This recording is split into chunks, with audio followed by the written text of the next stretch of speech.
What happens to population? How come this general state of apathy, resignation and defeatism, citizenship, has become the normal state for societies? First of all, I'm not so convinced about the apathy and passivity. I think, say, as compared with the 1950s, which were pretty, let's say the United States, the 1950s were, in the United States, were an extremely passive, apathetic period.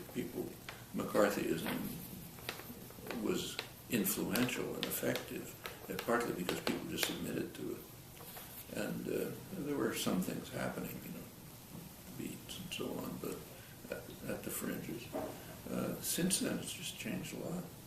The 60s activism never stopped. Take, say, the World Social Forum and the global justice movement. That's a new phenomenon that never existed in the world before, and that's the last 10 years.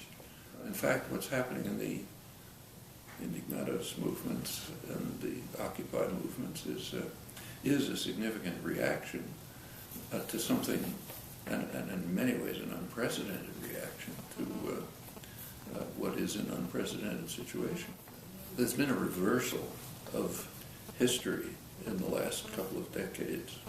So a tendency is a consistent tendency toward growth, development, industrialization, producing things that people need, even in the dark periods like the Depression. Objectively, a lot worse than now, but subjectively, much more positive. There was a feeling we can get out of this. Labor movements organizing, there are labor actions. The government is responsive to public pressures and is instituting essentially social democratic legislation, important, and somehow we'll get out of it. Now, in recent years, it's been quite different.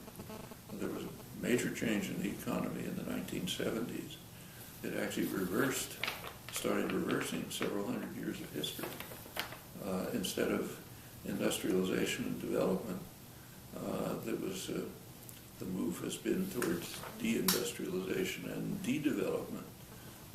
Production goes on, but elsewhere, which is fine for profits, but profits of the owners and managers, but not for the population. The economy shifted from production and relatively egalitarian growth to financialization and very high concentration of wealth. There was a sense of hopelessness and despair, not doing much about it, but now it's breaking out. October 15th, which was the International Day of Protest, there were Occupy-style protests in about 900 cities.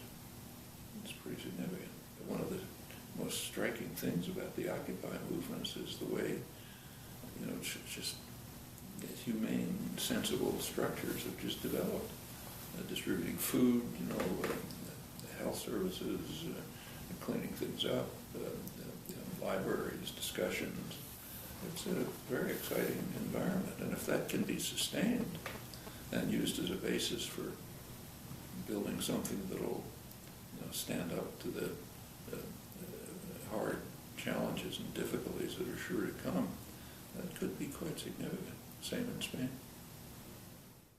3, 2, 1, 3, 2, 1, esperemos que el micrófono ahora sí que esté encendido. Hola, hola, ¿sí? ¿Se oye bien? Yo te oigo muy bien. Hi, Noam Chomsky.